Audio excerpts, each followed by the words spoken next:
Licenciado Aldo Israel Avaroa.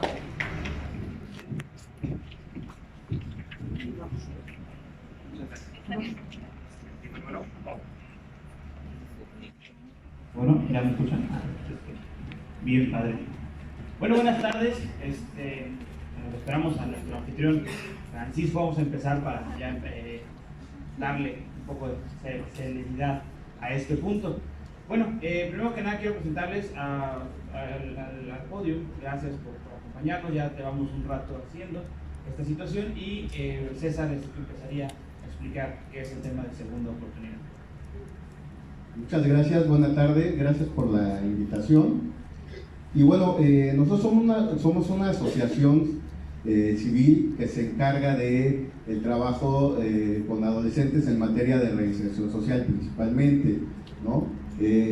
Tenemos un programa que se llama Segunda Oportunidad, es un programa socioeducativo con el fin de ayudar al Estado a lograr una reinserción efectiva y real, ¿no? No simulada, ¿no? Nosotros trabajamos en centros especializados para adolescentes con un trabajo específico que es precisamente nuestro programa Segunda Oportunidad y que incide en 4 etapas procesales dentro del sistema penal de justicia para adolescentes, ¿no? Nuestro programa abarca desde la etapa ministerial, pasando por el internamiento preventivo, ejecución de la medida de sanción y una parte en libertad con nuestra Casa de Conciencia Social. Evidentemente nuestro programa abarca diversas facetas dentro de la estructura para reinsertar a una persona adolescente.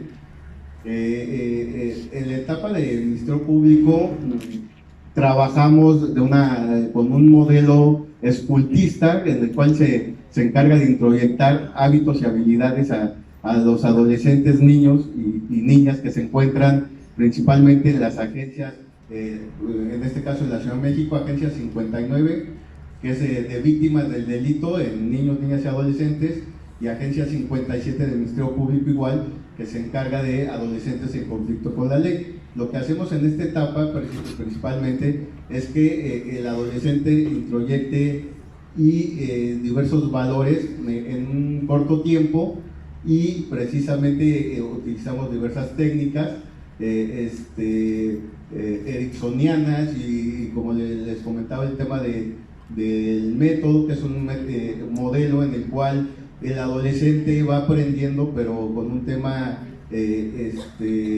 escultista donde aparentemente está jugando pero está introyectando todos estos valores de cultura para la paz, legalidad y entonces desde ahí captamos a estas personas adolescentes para que posteriormente puedan incluirse en nuestra Casa de Conciencia Social o si el juez determina que son imputables y les abre una carpeta de investigación y posteriormente judicializa, llegarían a un centro de internamiento donde nosotros también tenemos otro programa, el cual en un periodo de 3 meses podemos trabajar con el adolescente para que introyecte habilidades para la vida, haga sentido de realidad de por qué está en esta etapa procedimental y podamos reinsertarlo favorablemente.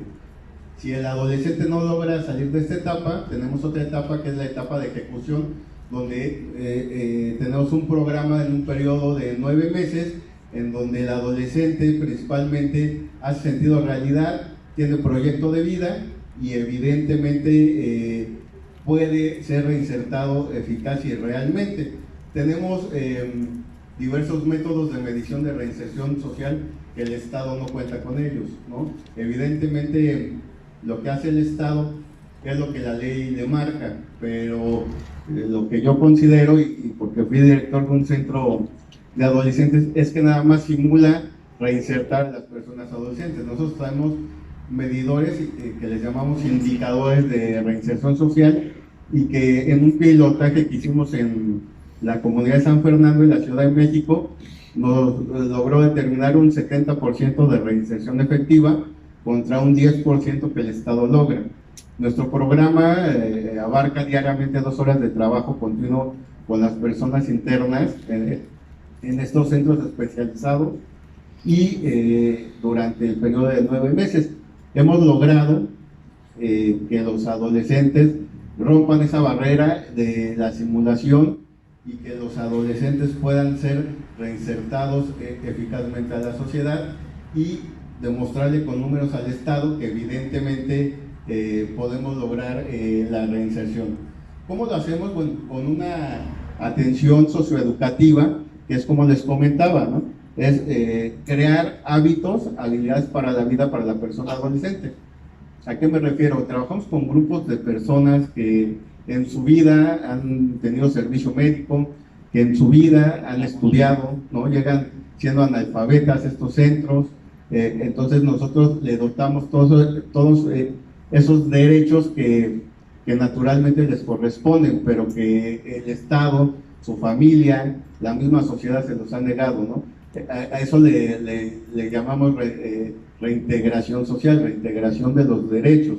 Evidentemente, con ese trabajo que hacemos, el adolescente puede ser encaminado para una nueva vida y no reincida en la delincuencia. Como les decía, el método escultista, que es un tema que utilizamos para disciplinar a las personas adolescentes, nos sirve porque no se dan cuenta que de repente ya tienen límites y reglas, ¿no? En su vida sus familias les pusieron límites y reglas y por eso evidentemente delinquieron, ¿no? Cuando ellos se dan cuenta, ya tienen esa disciplina, ya tienen esos hábitos y no les cuesta trabajo lograr su reinserción y no reincidir penalmente. Y bueno, nuestro proyecto es un tema de voluntario para la persona adolescente, en la cual esta persona evidentemente tiene que tener la convicción de hacer un cambio efectivo en su vida. Evidentemente nosotros no los obligamos a nada, sin embargo la persona durante el proceso de internamiento se va dando cuenta que va mejorando su aspecto, que tiene un proyecto de vida y que lo puede llevar a la práctica. Entonces, de alguna u otra forma, la persona adolescente que cometió diversos delitos, pues tiene un nuevo paradigma para modificar la situación y no reincidir. Que esas son nuestras 3 etapas dentro del trabajo que se hace con las instituciones. Nuestra Casa de Conciencia Social pues, nos pertenece a la asociación y evidentemente ya es un proceso que ningún Estado y ninguna institución tiene. Darle seguimiento a la persona reinsertada después de haber cumplido su medida de sanción en internamiento. Principalmente ese es el objetivo que nosotros tenemos y que abarca nuestro proyecto. El seguimiento que se le da después de haber salido de internamiento es un proceso de 6 a 9 meses de seguimiento para que efectivamente tengamos la convicción de que el adolescente no va a volver a delinquir, ¿no? Ustedes se preguntarán por qué nuestro programa trabaja con personas adolescentes, ¿no? Estas personas abarcan de los 14 a menos de 18 años. Todavía en este momento el adolescente puede dar un cambio más radical a diferencia de un adulto en internamiento, ya que su cerebro no se ha desarrollado al 100% y todos estos hábitos que ellos puedan introyectar pueden modificar la situación de vida que ellos llevan, ¿no? Entonces, evidentemente, nuestro porcentaje de reinserción es real, con indicadores que van directamente aplicados hacia el Estado y que estos a su vez los pueden aplicar para políticas públicas. Entonces nosotros tenemos una doble función, ¿no? Reinsertar al adolescente, pero además dotar al Estado de estos indicadores para que a la sociedad le demuestre con números reales que está bajando el índice delincuencial, porque en la actualidad un adolescente llega a reincidir en un promedio de 4 veces, ¿no? En su vida de adolescente. Estamos hablando de los 14 a menos de 18 años. ¿Por qué? Pues porque las medidas de sanción tal vez son mínimas en el periodo de esta edad. O sea, una penalidad máxima en adolescentes es de 5 años, ¿no? Entonces, por un delito, por decir un ejemplo, de robo, un juez especializado le está poniendo o le está imponiendo una medida de sanción aproximadamente de 9 meses a 1 año. Entonces, si el adolescente saliendo vuelve a delinquir y vuelve a delinquir, le da prácticamente para regresar a internamiento un aproximado de 4 veces. O muchas veces tenemos esto que llamamos puerta giratoria en la etapa ministerial, donde evidentemente el adolescente puede acreditar su inocencia o puede dar ilegalmente un dinero al Ministerio Público y entonces está delinquiendo, entrando y saliendo. Por eso nuestro programa abarca desde la etapa ministerial. ¿Para qué? Para evitar actos de corrupción y tener también indicadores efectivos de cuántos adolescentes están llegando al Ministerio Público. Regularmente las fiscalías nos maquillan los números, ¿no? Y nos dicen, bueno, es que no hay tanta delincuencia en adolescentes, ¿no? Pero en un estudio que hicimos en el año 2017, pues nos dimos cuenta de un factor muy importante, ¿no? En etapa ministerial, durante un año entraron o recibió el Ministerio Público arriba de 4.800 adolescentes. De esos 4.800 adolescentes solamente se judicializaron un promedio de 2.000 adolescentes. Y de esos judicializados solamente llegaron a internamiento 236 adolescentes. O sea que se les acreditó el hecho delictivo, ¿no? Considerado como delito. Y de esos 237 solamente sentenciaron a 70 adolescentes. Entonces se fueron quedando en el camino diversos adolescentes que volvieron a delinquir, ¿no? Lo que hacemos nosotros es amarrar todas esas etapas procesales de la justicia penal para adolescentes y evitar que el adolescente delinca o vuelva a reincidir en cualquiera de las etapas que se encuentren. Los agarramos desde el Ministerio Público, van directo a nuestra Casa de Conciencia Social. Los agarramos en internamiento preventivo y van directo a la Casa de Conciencia Social, y con un mayor trabajo de nuestro programa Segunda Oportunidad, los agarramos en internamiento, en ejecución de su medida sancionadora, y evidentemente de ahí es el trabajo más fuerte que hacemos, y salen ya con un proceso de reinserción efectiva que culminan en nuestra Casa de Conciencia Social. Básicamente así es como funciona nuestro programa. Excelente, muchas gracias. Perdón que me haya incorporado tarde, la verdad es que yo no estaba en esta mesa, pero me sumé porque es un tema que nos debe interesar a todos. Yo nomás haría 2 reflexiones para poder continuar con nuestro siguiente conferencista. ¿No le suena algo lo que estamos viviendo en la violencia, impunidad, ¿no? Impunidad, corrupción, todo eso tiene que ver con impunidad. Creo que es claro lo que nos está diciendo. Y lo mismo pasa con los adultos. Pero fíjense, tenemos que empezar primero con los jóvenes, porque estos jóvenes se convierten en adultos y está pasando lo mismo. ¿Cuántos no detuvieron? Solamente 70 fueron sancionados. ¿Cuántos fueron liberándose en el proceso por mal trabajo de alguna autoridad, no se integró bien la investigación, o 2 por corrupción? Y eso creo que es lo fundamental, hay que seguirlo desde que viene al Ministerio Público. Segunda reflexión, cada muchacho que llega tiene un promedio de 4 veces de reincidencia para que vuelva a llegar, imagínense. ¿Cuántas veces no hemos oído, oigan, que este es un violador o que fulanito tal, que esto, y vuelve a salir a la sociedad y vuelve a caer? ¿Y a quién está perjudicando? A la sociedad. Yo creo que son dos temas que nos tenemos que quedar en la conciencia.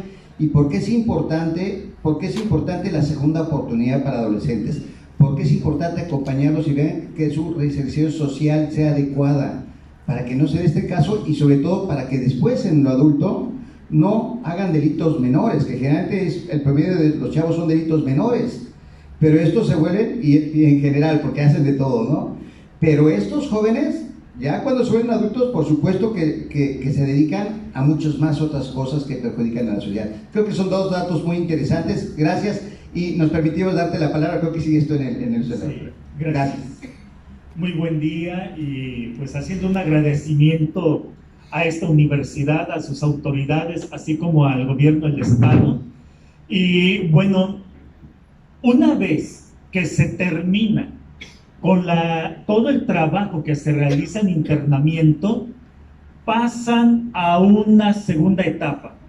Esta segunda etapa se denomina Casa de Conciencia Social. Aquí estamos despenitenciarizando al adolescente. Una pregunta: ¿el entorno influye en la persona? Sí. No. Lo dijo un premio Nobel. Las preguntas no van a ser para mí, son para Pauli, el alumno predilecto de Alberto Einstein, y 70 premios Nobel respaldan este trabajo del que ahorita les estamos platicando.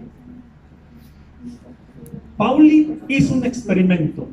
Agarró 2 fotones de una misma fuente de luz un poco, los puso a X distancia y resulta que cuando movían un fotón, el otro se comportaba exactamente igual. Dijo Alberto Einstein, exorbitado, diciendo: Dios no puede estar jugando a los dados. ¿Qué está pasando aquí? ¿Qué es esto? Se atentó contra el principal método científico que radica en el principio de localidad. ¿Qué significa el principio de localidad? El entorno determina e influye en lo concreto y particular.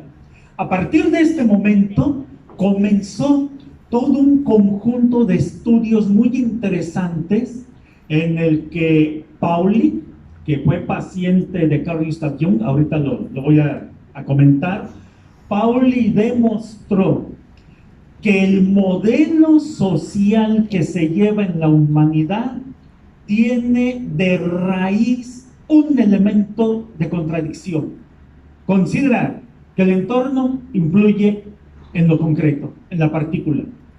Pero entonces surge una segunda teoría de otro físico, boom, otro premio Nobel, y él va a decir: los 3 grandes sistemas que existen están interrelacionados. ¿Cuál es el primer sistema? El cósmico. Se le conoce como la teoría del campo implicado y es la máxima teoría en el mundo hasta este momento que está correlacionando al todo. Segundo, los sistemas sociales. Estoy hablando de los gigantes en materia de derecho. El primer referente, Niklas Luhmann, con su libro El derecho de la sociedad. Y el segundo libro, conocido como Facticidad y validez, de Jürgen Habermas. Estos libros hoy por hoy son referencias mundiales. Habermas, 50% de la construcción de la Constitución Económica Europea y el otro 50% de Luigi Ferrajoli, que es el material del último curso con el que fueron formados los ministros de la Suprema Corte de Justicia de la Nación. Entonces ocurre que Luhmann plantea una situación social. Es el máximo exponente del conflicto social y de la cual se viene a derivar la patología social, que él le va a denominar entropía, que es un concepto que viene de la física, y eso es lo interesante. ¿Qué cosa es la entropía? La tendencia natural de la materia a la autodestrucción. Y en este sentido, diríamos que una sociedad, según Luhmann, lo único que va a destruir a una sociedad es el exceso de información. Es fatalista su postura. Pongo un ejemplo. Hablando desde la buena voluntad de los discursos científicos del derecho, el positivismo, en algún momento en materia de adolescentes, dijo: el Estado va a tutelar. Quiero pensar que fue bien intencionado, pero no se logró, y estas cifras que nos compartía el maestro son evidencia de ello. No estaba haciendo la recuperación del adolescente. Y entonces viene una reforma y aparece ahora la nueva ley del Sistema Integral de Justicia Penal para Adolescentes, que está fundamentada básicamente en las teorías de los derechos humanos, y tenemos que a nivel federal en materia de adolescentes tenemos una población de 16,000 adolescentes. Entra la nueva ley del Sistema Integral de Justicia Penal y nos quedamos con 5,500. Estamos hablando de gente que cometió homicidio, de gente que cometió aborto. La área que en su momento a mí me tocó desempeñar en la Dirección General Federal de Adolescentes, llevaba 50 centros de adolescentes en el país, nos habla que dentro de los principales picos están violación, homicidio, delincuencia organizada y el delito de robo. Me preocupan mucho 2 de aquí: la violación y el tema relacionado con el homicidio, porque estoy hablando de la persona y, según Barra, el control de impulsos. Y en este sentido, cuando Niklas Luhmann dice, lo único que nos va a destruir es el aumento de complejidad, porque de aquí se derivan todos los fenómenos de violencia en el mundo, él quiso decir lo siguiente: hoy tenemos que el positivismo, con sus buenas intenciones de ayudar y que no logró reparar a estos adolescentes para la reparación del tejido social, ahora choca con el discurso de derechos humanos, y ninguno de los dos nos puede garantizar que las propuestas de ellos mismos son la solución al problema. Como los dos ven diferente, hay conflicto. Entonces va a decir Luhmann, el conflicto social es inmanente al modo como nosotros observamos. No nos podemos escapar de ello. Y entonces aparece Jürgen Habermas, que hablábamos hace rato desde facticidad y validez. Va a decir Habermas, el único camino que tiene la humanidad para no caer en la inercia de los sistemas sociales y lleguemos a la autodestrucción de la humanidad es regresar al principio. ¿Y eso qué significa? Él habla en teoría de la acción comunicativa que debe de haber un oyente y un hablante ideal. ¿Quiénes son esos dos? Los que hablan sin prejuicios. ¿Quién es una persona prejuiciada? Una persona, ejemplo, que puede ser educado con un paradigma. Vamos a poner un ejemplo muy lombrosiano: orejas que acaban en forma puntiaguda, cuello alto y delgado, violador. Lombroso nos hubiese dicho. Esa es una creencia. Más adelante, quizá en unos 20 años, se van a maravillar y se van a asustar de que nosotros en algún momento encerrábamos a las personas atrás de rejas. Dirán, qué barbarie es la que se vivía en aquel tiempo. Bueno, nosotros tenemos nuestras creencias. Y entonces, ¿qué es lo que surge en su lugar?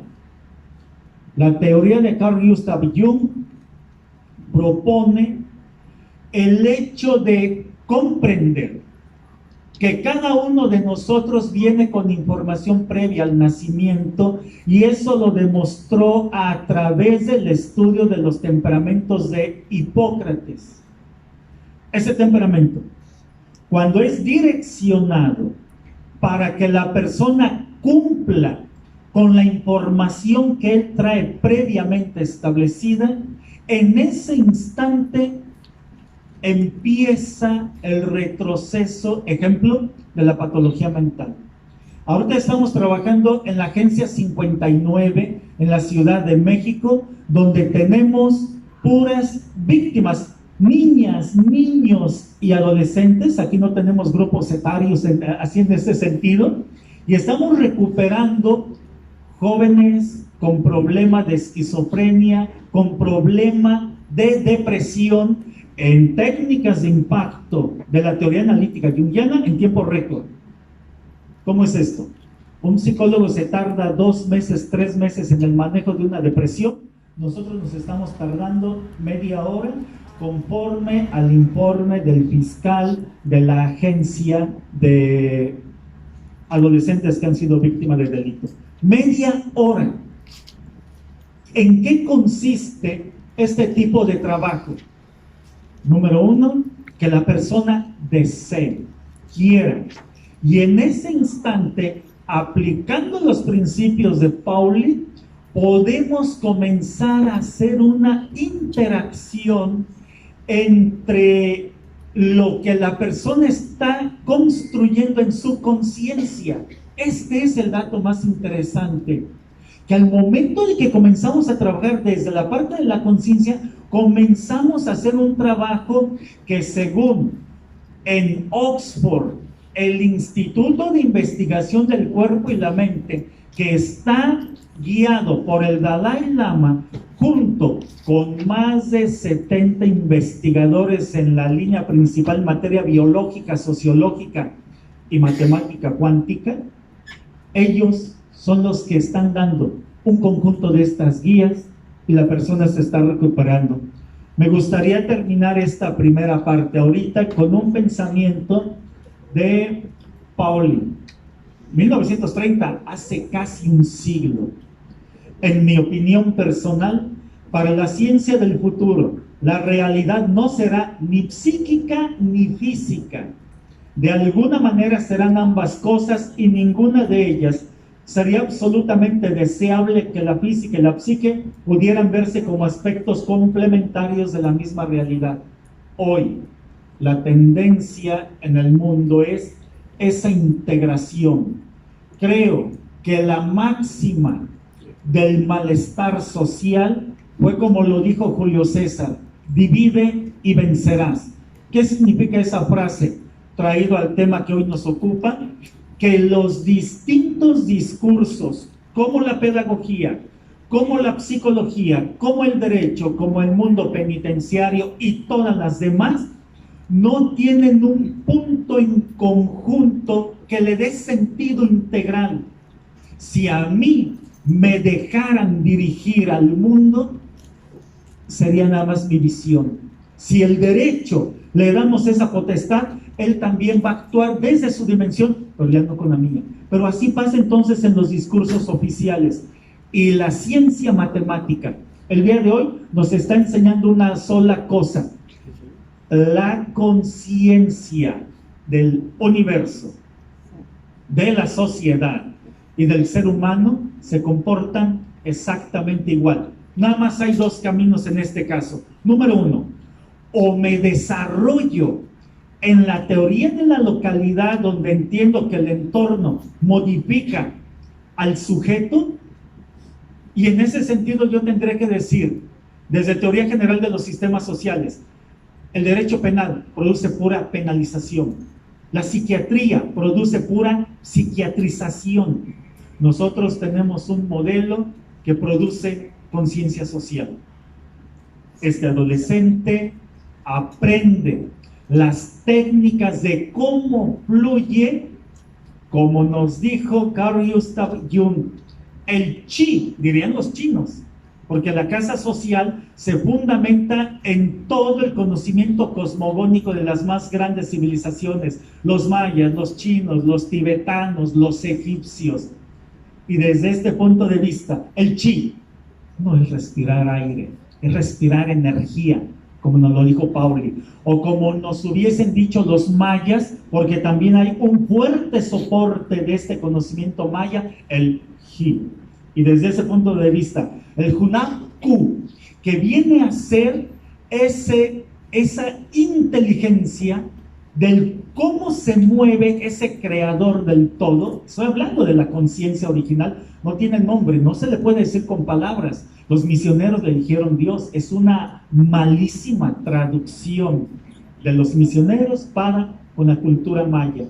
Y desde esa perspectiva, o nos quedamos con la visión de que el entorno influye sobre la persona, o comenzamos a entender que si una persona comienza a fluir con las técnicas que estamos aplicando ahorita en la Agencia 59, la persona en media hora puede producir maravillas.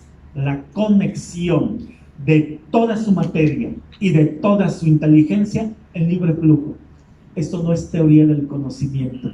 Esto es, como hubiese dicho yo también, sabiduría. Y me estoy apoyando en la principal obra que él desarrolló, el Tao Te Ching de Lao Tse. Gracias. Gracias, doctor.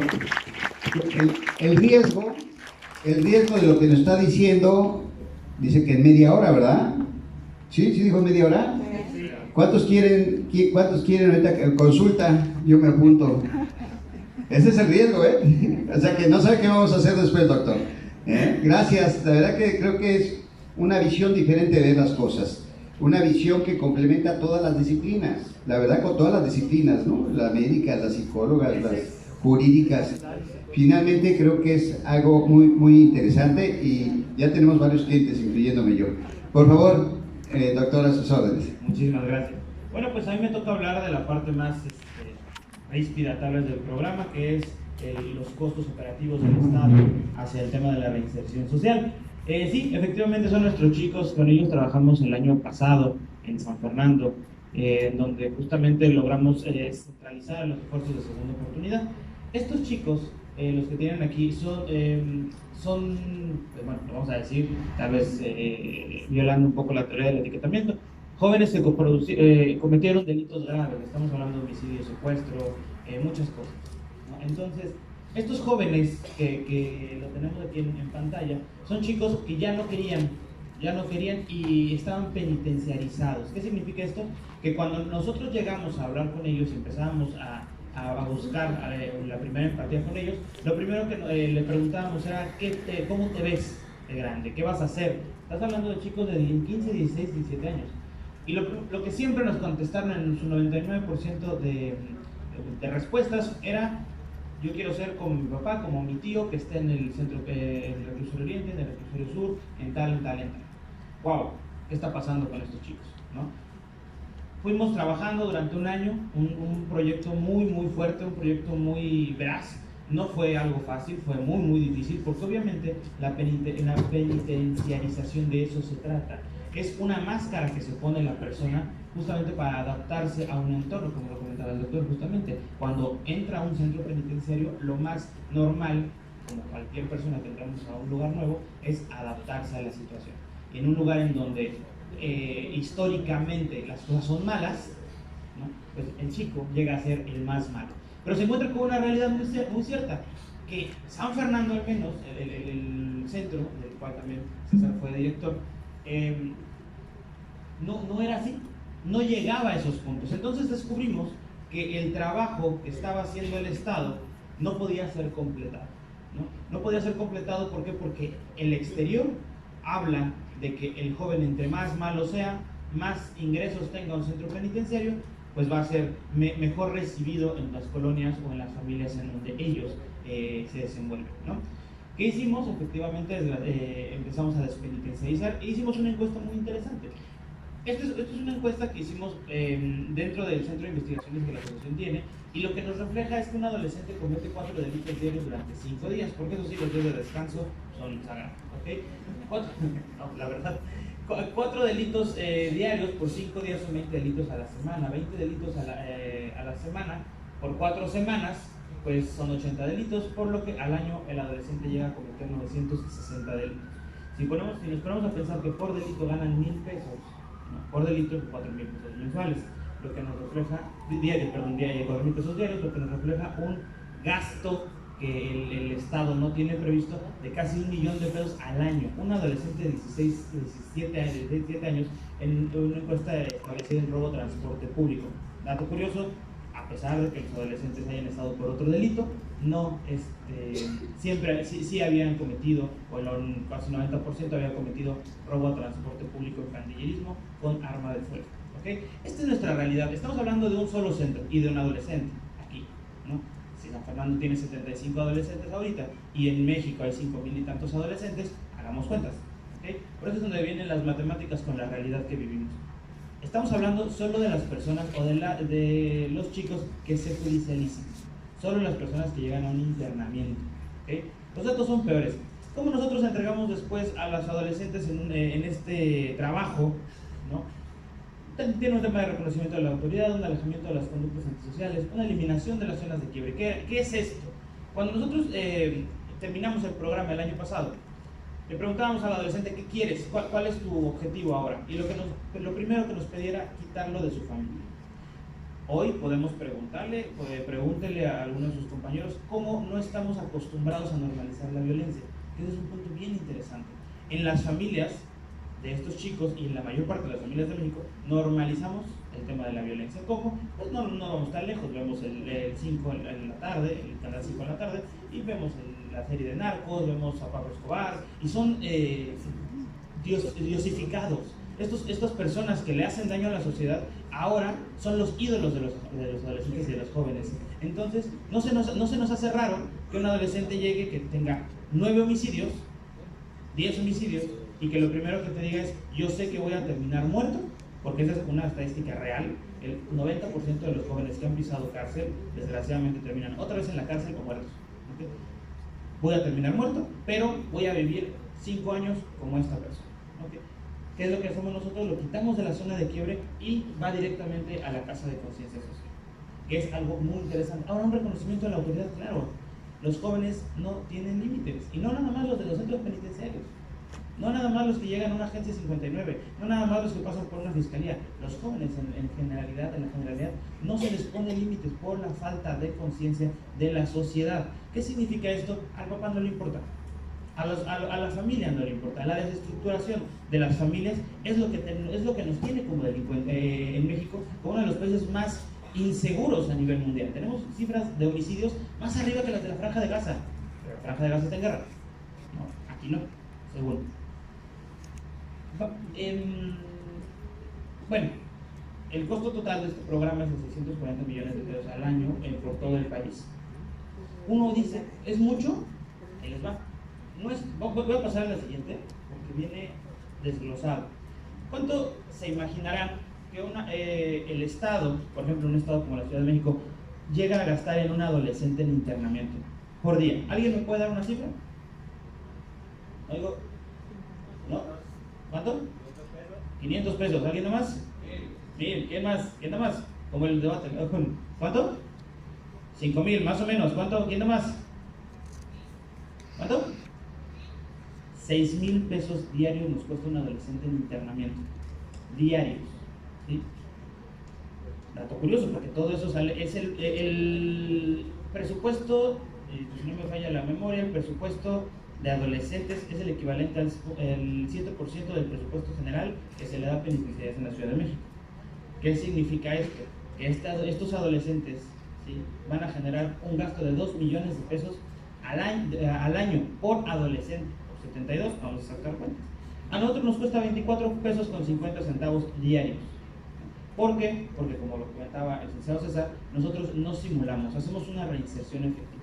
Y en datos más fuertes y estadísticos, nosotros logramos hacer un 80% de reinserción del adolescente por las poblaciones con las que trabajamos, contra un 6% que el Estado logra. ¿Por qué? Porque nosotros no simulamos. La Fiscalía tenemos la capacidad de atender a 1,920 adolescentes con un costo total de 4 millones de pesos por año.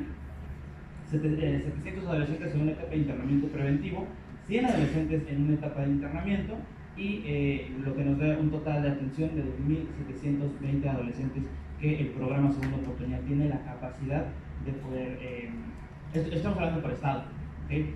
El costo general es de 20 millones de pesos porque nos cuesta, volvemos a lo mismo, 24.50. Y este es el gran punto que ahorita vamos a enfocar. Si pueden poner el video que habíamos comentado, es el gran punto que ahorita vamos a tocar. ¿Por qué a una asociación le cuesta menos dinero que al mismo Estado? ¿Por qué? Porque desgraciadamente el tema de la penitenciarización es un tema de control social. ¿Okay? ¿Qué es lo que pasa? Yo veo a una persona como, te vas a portar mal y te voy a meter a la cárcel. Entonces, no sé si le pueden meter, no hay prójimo, no. Esta es parte del trabajo que hicimos durante todo el año, ¿no? Es parte del trabajo que hicimos durante todo el año.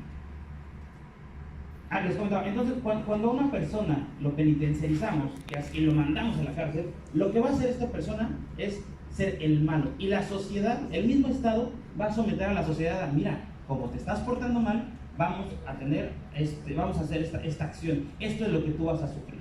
Esto es con lo que nos encontramos. Esto es San Fernando. Esto es Segunda Oportunidad. Con algunas fotografías que hemos tomado, todos con sus respectivos autorizaciones, pero esto fue lo que logramos. Chicos que han estado en contacto con la delincuencia, que han estado en contacto con zonas de quiebre, que han sometido han sometido su criterio y su complejo de traumas a matar a una persona, a deshacerle la vida a alguien más, a violar, a mutilar, etcétera, etcétera, etcétera.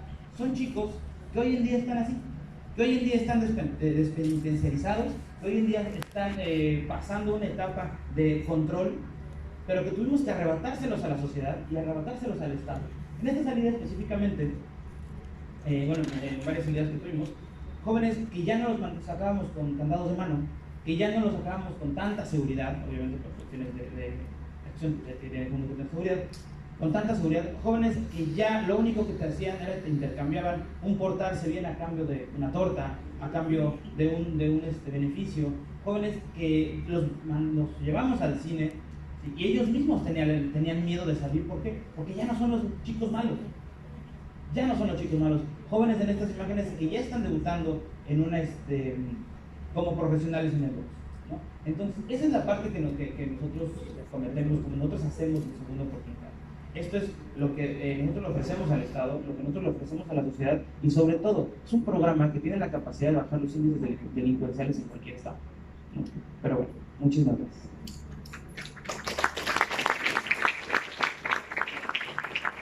Bueno, la realidad es que aquí vemos que siempre tenemos una alternativa y siempre hay una mano que nos puede levantar. Y yo creo que eso es lo importante de la vida, saberlos levantar. Y creo que esa es segunda oportunidad. Los estados hacen mucho empeño, pero finalmente tienen costos burocráticos tremendos. Y que finalmente de ese gran costo de las estructuras pues llega un poquito realmente el beneficio del joven, pero el gasto en general es grande. Esa es la gran diferencia. Y miren, yo les voy a contar algo muy breve, pero que es real, que a lo mejor el rector está mal que diga esa palabra, pero en una plática con muchachos que no andaban por muy buen camino, yo les decía, oigan, la realidad es que la estadística dice que el promedio de vida es de 3 a 4 años de los jóvenes que se ingresan a la delincuencia. No se metan, hay muchas formas que los podemos extender la mano. Y me contestó un chavo, oiga, pues yo prefiero vivir 3 años como rey que toda una vida como güey. Y me quedé callado, no supe qué responderle en ese momento, y pasó, pero hoy tendría una respuesta para él. Y sería, sí, pero ya pensaste en tu familia, porque ahora no solamente se los llevan ellos, se llevan a toda la familia y a todos los seres queridos. Entonces, eso cambia las circunstancias, ¿no? Entonces dicen, no, ya lo vi en la tele, quiero vivir así, quiero ser de esta forma. Pues sí, nomás que a los chavos los meten de carne de cañón, o sea, hasta adelante, a la bronca. Por eso es que vienen tan poco tiempo, los jefes están atrás, ni se ven, ¿no? Pero ojo, ahora la criminalización, cuando se desquite de la delincuencia organizada, no van contra ellos, van con toda la familia. Nosotros, los que estamos aquí, somos agraciados, porque tenemos la oportunidad de estar estudiando, preparándonos para algo. Tenemos una alternativa de vida, que si a veces no es tan redituable económicamente como nos acaba de decir de los malos, sí es más duradero, es más digno y nos permite llegar a algo que es la felicidad. Ellos, algo que no se ve aquí, viven en una constante inquietud. No viven, no saben en qué momento les va a pasar algo. Esa es la realidad. La verdad, muy interesante, muy interesante. Tenemos escasos 5 o 10 minutos. Yo no sé si quieran que a lo mejor si alguien del público quiere hacerle una pregunta, aprovechamos 3 preguntas que quieran hacerle a nuestros compañeros. Alguien que levante la mano si tiene alguna duda, por favor.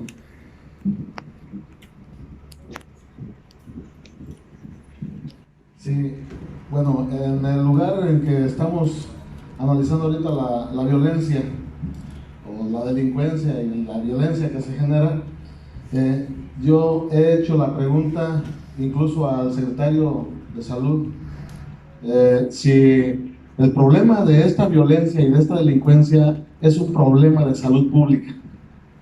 Y tomando en consideración lo que decía el doctor de la salud mental, esa es mi pregunta, si es considerado o si se puede considerar como un problema de salud pública y que el Estado no está atendiendo como tal. Muy bien, van a guardar las respuestas para tener las 3 preguntas porque seguramente van a tomar otra vez la palabra. ¿Alguien más quiere hacer alguna pregunta? Allá, aquí segunda y allá una tercera. Pónganse de acuerdo entre los dos para que sea una buena. Hola, buenas tardes, mi nombre es Emiliano. Me pareció muy interesante su comentario sobre lo cósmico y los sistemas sociales. Comentó también sobre la entropía, que era una sobreinformación. Mi duda es si estas personas que nacen con información genética previa están condenados a ser delincuentes, están condenados a tener trastornos mentales, como fue la pregunta del señor, de que si era un problema de salud lo que estamos sufriendo y que esa sea una causa de tanta delincuencia. Yo recuerdo haber leído un libro, El Zarco, de Ignacio Manuel Altamirano, y uno piensa que las extorsiones, los secuestros, el cobro de piso, los asesinatos masivos son cosas de hoy, y no, estamos hablando de que en el estado de Morelos, en los años 1862, 63, 64, pues ya había eso, con los famosos plateados. Entonces, la delincuencia se debe a un problema de salud, como lo plantea él, y estamos condenados a que personas sigan naciendo con esa información genética y tengan esos problemas que afectan a nuestra sociedad. Esa es mi pregunta. Gracias. Y allá la tercera pregunta, por favor. Si es por el centro, están ahí, mira, está el compañero de bigote que está agarrando ahí derecho. ¿Puede por favor levantar la mano? Ahí, las compañeras habían pedido la palabra, ¿no? ¿Ustedes? No, allá al fondo, mira, al fondo.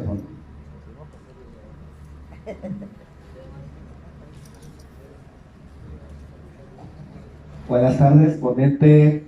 Respecto a lo que usted menciona de que se puede cambiar en 6 meses la conducta de una persona, como sabrá, Hobbes nos habló de que el ser humano es malo por naturaleza, y esto yo lo coincido un poco con lo que usted menciona de que se nace con conocimientos previos. Entonces, si previo al nacimiento ya somos malos y cuando nacemos somos malos, entonces en vez de cambiar la conducta, lo que se hace en este programa es suprimirla.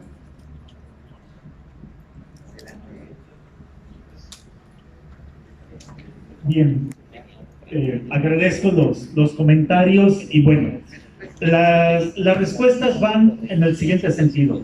Número 1, el nacimiento de la persona, cuando Jung empezó a realizar los estudios y a cruzar información, ejemplo, materiales de los mayas. Los mayas decían que cuando nacemos con una finalidad en esta vida.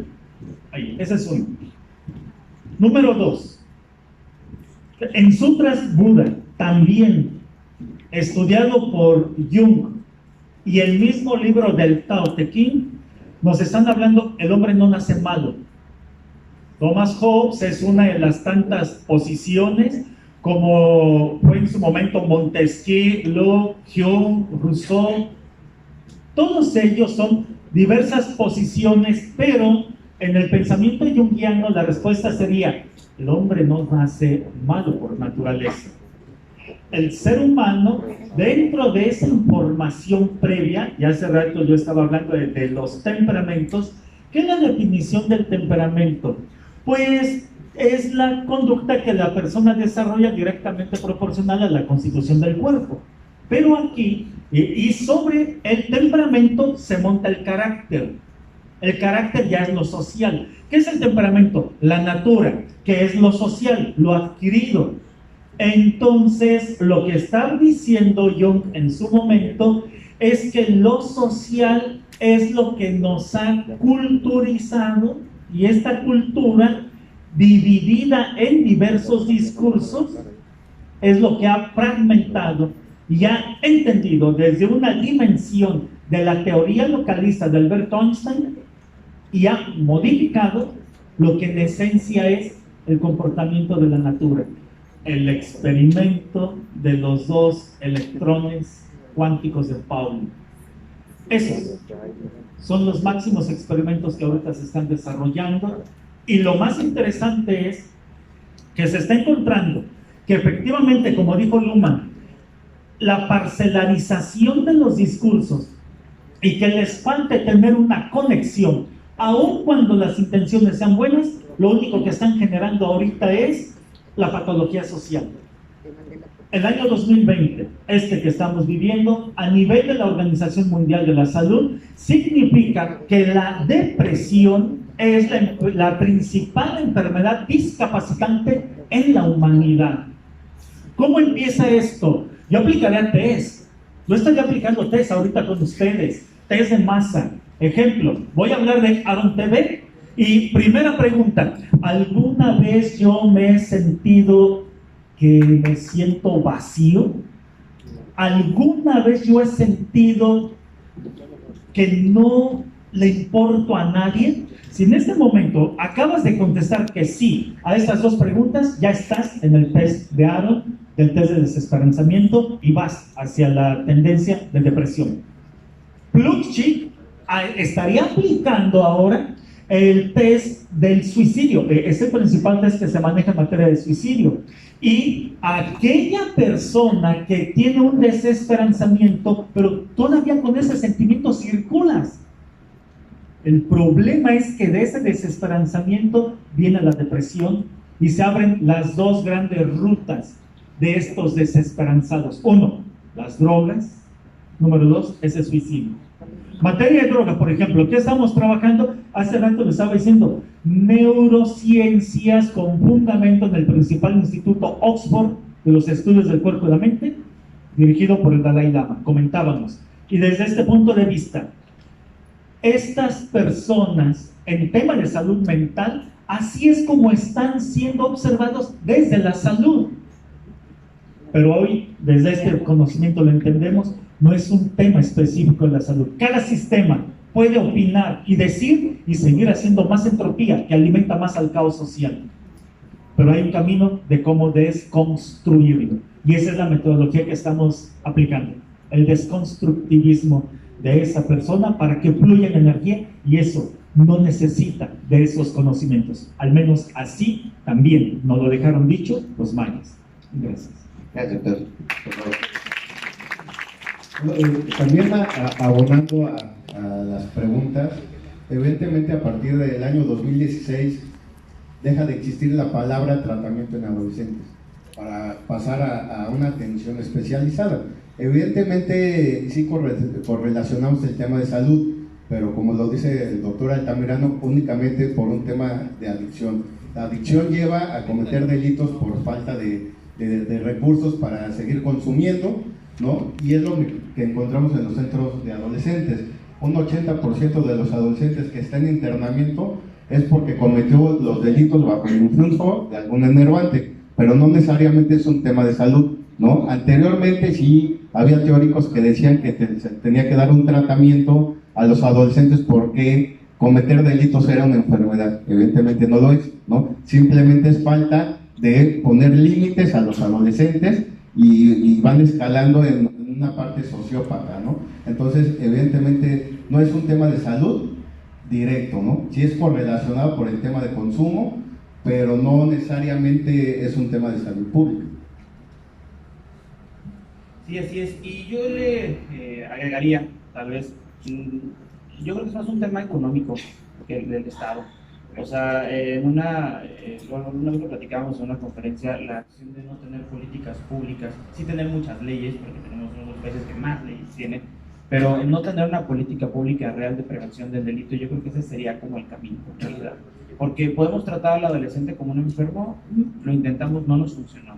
Estamos sometidos a que siempre vamos a sufrir la delincuencia, no, tampoco.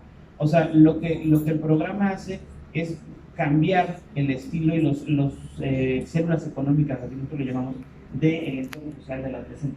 ¿Qué hacemos? Le damos una dignificación al chico en el momento en el cual tú llegas. Lo primero que hacemos, por ejemplo, es firmar un contrato con nosotros, ¿no? Que si bien todos sabemos, los que somos abogados, sabemos que el adolescente por sí solo no cuenta, o su firma no tiene un valor jurídico, le das un valor sentimental, un valor moral, que es lo que el chico nunca tiene. Cuando sale y cuando llega a su casa, pues sabe que es el malo, que no deja de ser el que lleva dinero a la casa, no deja de ser el que la mamá le dice, a mí no me interesa, tienes que mantener a tus 5 hermanos, tú eres diferente papá. Un ejemplo, ¿no? O el papá le dice, a mí no me interesa, tienes que irte a delinquir porque así es toda tu familia. Nos encontramos casos en donde llegaba el chico y nos decía, quítenme de la familia. ¿Por qué? Porque mi mamá es quien me da las armas, ¿no? O mi papá es el que busca que esto siga pasando. Entonces, ya para terminar, yo creo que es un tema más de problemática de políticas públicas efectivas en materia de reinserción que tocarían todos estos temas, ¿no? Y podrían solucionar muchísimas cosas en el Estado. Gracias.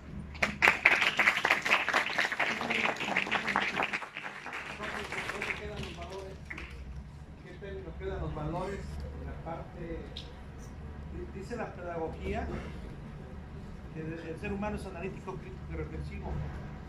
Si nosotros nos volvemos analíticos, críticos y reflexivos, tendríamos que estar mezclando todos lo que son los valores para poder realmente estar en una sociedad donde podamos nosotros vincularnos en términos de lo que quisiéramos ser. Si soy un licenciado con valores, pues voy a ser un buen licenciado, ¿no?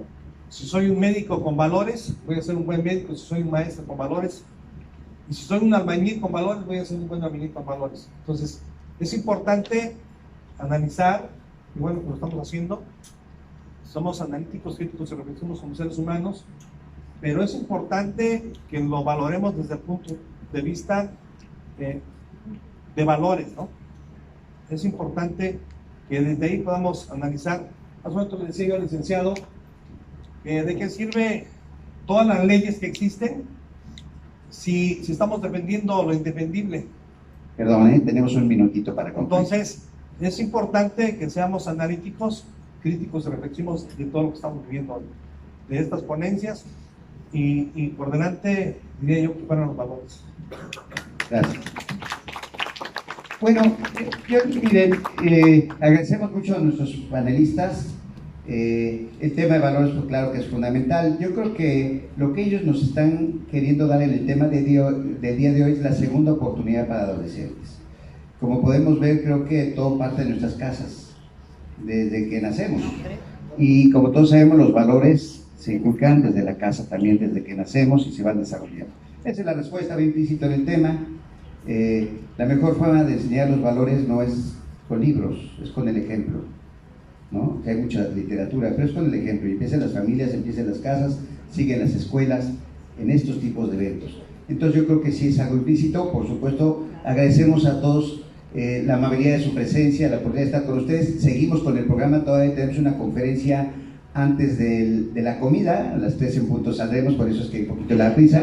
Yo le pediría a nuestra delegada de Acapulco de la FIA América y a nuestro vicepresidente general si pueden pasar para entregar los reconocimientos, por favor.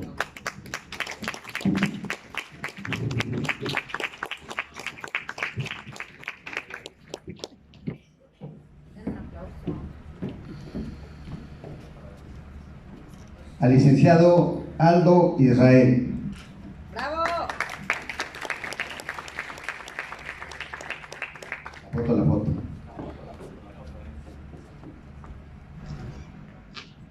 Al licenciado César Guzmán. ¡Bravo!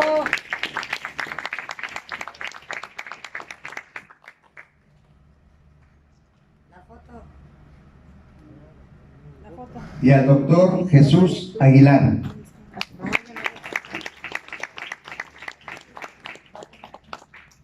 Y ahora sí la foto.